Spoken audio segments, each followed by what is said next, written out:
Okay, this is Road Trip Diary number 1. Starting this at 1:24 p.m. on April the 10th, Saturday. Might be wrong about that. Left at 10 p.m. Friday night. Pretty easy breezy drive. Little bit of rain initially on my way out of Missouri. No problem. Felt a little bit tired. None of this is that interesting. Felt a little bit tired starting around 7 a.m. Right about that time, I was going through a bunch of work zones in Oklahoma.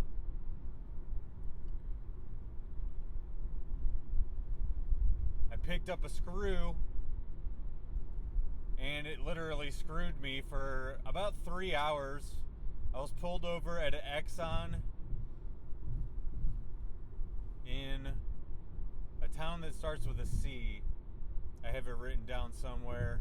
I only said it about 20 times to people on emergency roadside assistance. What a fucking joke they were. Eventually, at 9 a.m., after I sat there for 2 hours, emergency roadside assistance did call a tow truck, and they showed up. However, I was still calling Enterprise whenever they opened. The nearest one opened at 9 a.m. I think it was in a town called Stedman, maybe.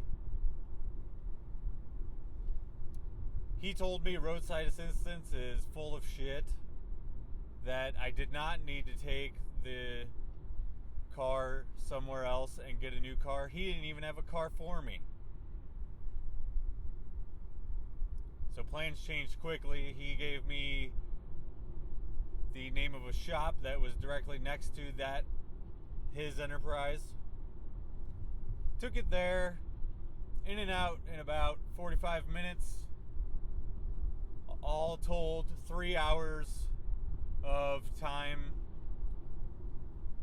here in Dallas wasted by a screw on the road. Small things, big changes, or small things, big packages. Little things, big... What is that line from Breaking Bad? Little things, big changes. Something like that. Anyway, moving on. Made it into Dallas in about 45 minutes. Immediately hit traffic. I'm actually heading back on 30 East right now, and there's traffic built up basically on every interstate in and out of Dallas right now. I guess because it's Saturday. Maybe it's like this every day. I don't know. I don't want to know. Only thing I didn't get to do on my list this morning was go to Dealey Plaza. I'm thinking I can go on my way out of town tonight. I hope so. Because who knows if I'll ever be back. Maybe. That's why I feel like I need to still go out of my way to do certain things, which that brings me to, I'm on my way back from visiting Moore Cemetery, which is where Dime and Vinny rest next to their mom. It was not what I expected, really. There's a gate around it. However, I think it's just to keep out as many people as possible. There's no reason to be on top of it. There's no reason to sit on it. There's no reason to deface it. That's what people were doing, is defacing it. Enough that some shitty band got heat on the internet for releasing a video of them defacing it. So immediately they put a gate around it. Anyway, that doesn't matter. My experience there, almost cried, left a bandana there acknowledging the St. Louis friends of mine who I grew up listening to them with. And I'm going to try to message all of them whenever I have time to. I'm doing this instead of writing in my journal later, because I'm going to need to crash pretty much immediately if I can wind down. I don't know. It's going to be hard.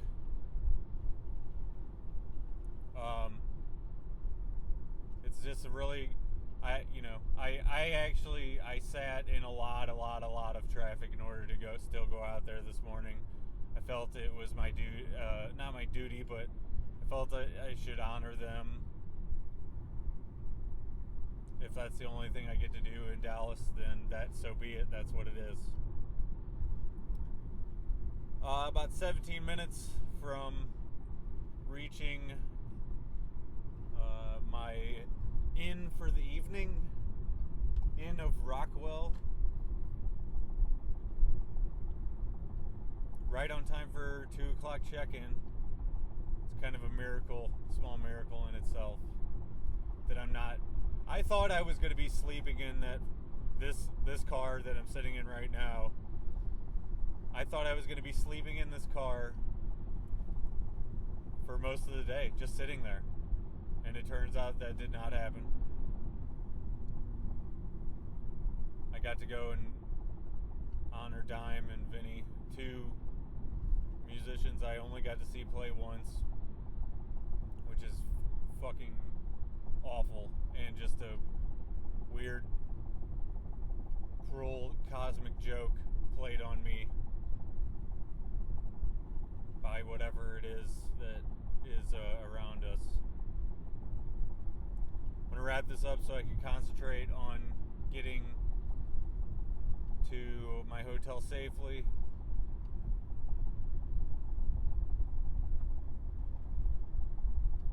That is the end of this first part. Addendum to part 1. Somehow I forgot to mention the unnamed tow driver. He was a very friendly southern gentleman.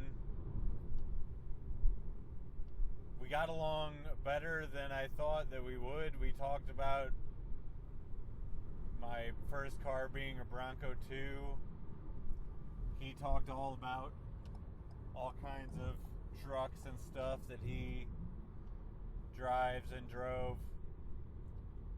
He told me about his family. We were only in the car together for like 20 minutes. So it's weird that all of this stuff came up. He also dropped me at the wrong place. I think because we were so chatty, he forgot that was not the address of the place I needed to go. So that place was a couple of stops down the road. And he gladly took me over there while also juggling phone calls from his family members who he just told me about. I even told him that I was recently going through a breakup and stuff. It's just weird how when you encounter people on the road, sometimes you make fast friends that way. I never got his name. I'm going to look up John and Sons Wrecking. I think that's the name of the place. John and Sons Wrecking. Oh, and also Oklahoma Toll Booth girl was very nice when I gave her 20 quarters. She thanked me for them, and I said, no problem, man. Something really stupid like that. That's it. Gotta go, bye.